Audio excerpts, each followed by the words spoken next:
Selamat datang. Kali ini kita mau bahas lebih dalam bab 6 dari buku Eckhart Tolle, The Power of Now. Judulnya Tubuh Bagian Dalam. Fokus kita kali ini adalah gimana Tolle menyarankan kita bisa nyambung ke diri kita yang paling dalam, itu tapi lewat tubuh. Menarik ya? Bukan cuma ngeliat tubuh sebagai cangkang fisik aja, tapi merasakan energi kehidupan di dalamnya. Iya, betul sekali. Ini gagasan yang lumayan inti dari Tolle ya. Dia bilang kesadaran akan tubuh bagian dalam ini, medan energi hidup di dalam kita, itu akses langsung ke being atau keberadaan. Ya, itu esensi kita yang ada di balik pikiran kita yang biasanya kan rame banget. Kita seringnya kejebak mikirin tubuh, bukan merasakan kehidupan di dalamnya. Jadi, merasakan ini kuncinya. Apa sih tubuh bagian dalam ini kalau dibandingin sama tubuh fisik yang kita kenal sehari-hari?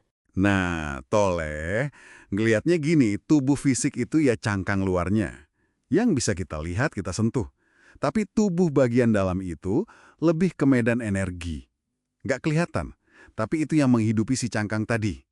Nah, merasakan energi ini, itu cara buat, ngambil alih lagi kesadaran kita dari dominasi pikiran. Mungkin bisa dicoba sebentar ya. Buat Anda yang lagi dengerin, coba pejamkan mata deh. Arahin perhatian ke energi di tangan Anda.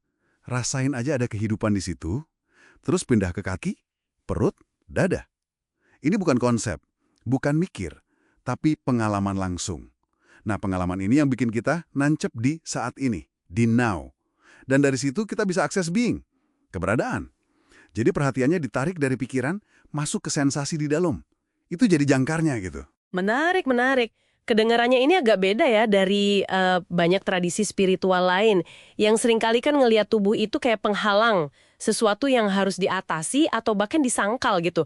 Kenapa Tolle malah bilang transformasi itu terjadinya lewat tubuh? Kok kayak dibalik gitu logikanya?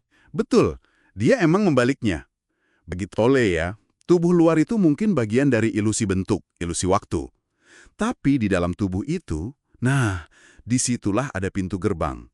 Pintu menuju realitas kita yang asli, yang abadi. Dia nyebutnya kehidupan tak berwujud, unmanifested. Jadi kalau kita nyangkal tubuh atau ngelawan tubuh, ya sama aja kita nutup pintu masuk itu. Dia bahkan ngutip Yesus loh. Soal, kalau matamu terang, seluruh tubuhmu akan penuh terang.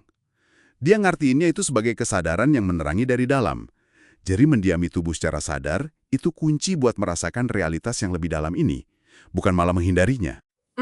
Masuk akal sih penjelasannya. Tapi gimana kalau pas kita nyoba merasakan tubuh bagian dalam ini, yang muncul malah rasa nggak enak, gelisah mungkin, atau perasaan aneh gitu. Kan banyak orang mungkin ngalamin ini, terus langsung, udahlah berhenti aja. Iya, iya. Tolle udah antisipasi itu kok. Dia bilang, kemungkinan besar itu adalah emosi lama. Emosi yang terpendam, yang akhirnya mulai muncul ke permukaan begitu kita kasih perhatian ke dalam.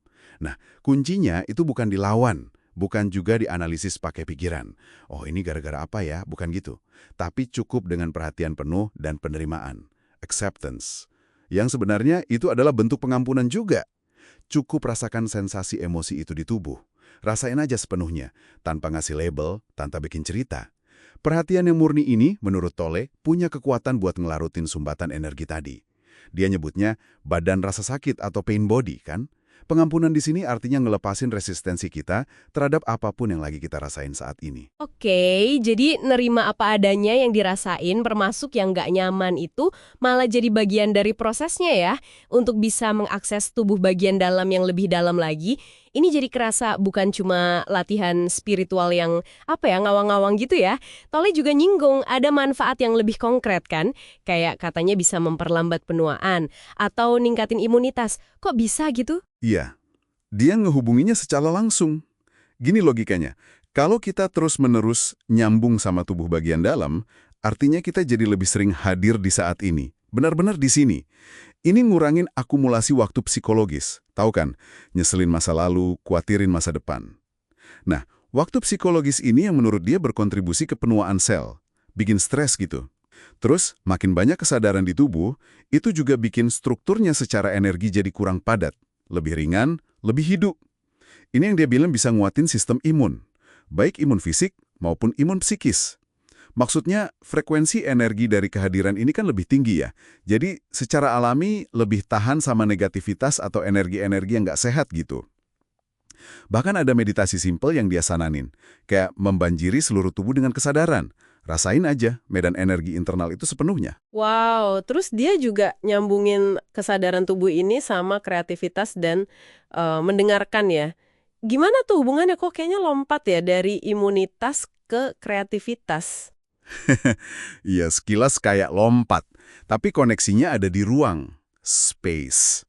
Buat kreativitas dia bilang gini, proses berpikir yang benar-benar kreatif itu ada osilasinya, ada gerak bolak-balik antara fokus pikiran sama jeda, keheningan batin. Nah, keheningan ini diaksesnya lewat mana? Lewat kesadaran tubuh bagian dalam tadi. Jadi bukan mikir cuma pakai kepala, tapi melibatkan semacam kecerdasan seluruh tubuh. Ada ruang di sana. Terus buat mendengarkan, mirip juga. Mendengarkan yang benar-benar nyambung, itu bukan cuma ngolah kata-kata pakai otak, tapi juga sambil merasakan medan energi tubuh bagian dalam Anda selama Anda mendengarkan orang lain. Ini yang nyiptain ruang kesadaran tadi. Mengurangi suara di kepala kita sendiri. Dan ini memungkinkan koneksi yang lebih dalam. Dia bilang komuni. Melampaui sekedar interaksi pikiran lawan pikiran. Oke, jadi intinya jelas ya, ada semacam undangan nih buat kita semua. Untuk secara sadar, sesekali aja mungkin, mindahin perhatian kita dari pikiran yang terus-terusan ngobrol itu, masuk ke dalam. Ke perasaan halus adanya kehidupan di dalam tubuh kita. Itu kayak portal yang selalu ada, selalu kebuka. Di sini, saat ini juga. Tepat sekali. Dan ini efeknya bisa besar loh. Bisa ngubah cara kita berhubungan sama diri sendiri, sama orang lain, sama kehidupan itu sendiri.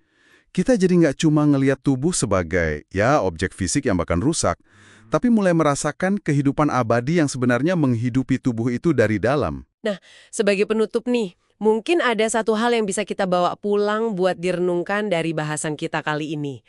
Tolle kan bilang transformasi sejati itu bukan dengan lari dari tubuh, tapi justru dengan masuk lebih dalam lagi ke tubuh untuk nemuin apa yang ada di balik bentuk fisik itu. Pertanyaannya buat Anda, kira-kira apa ya yang mungkin berubah dalam pengalaman hidup Anda sehari-hari kalau Anda secara konsisten nyempetin waktu walau cuma sebentar-sebentar aja untuk merasakan energi kehidupan di dalam tubuh Anda? Coba direnungkan.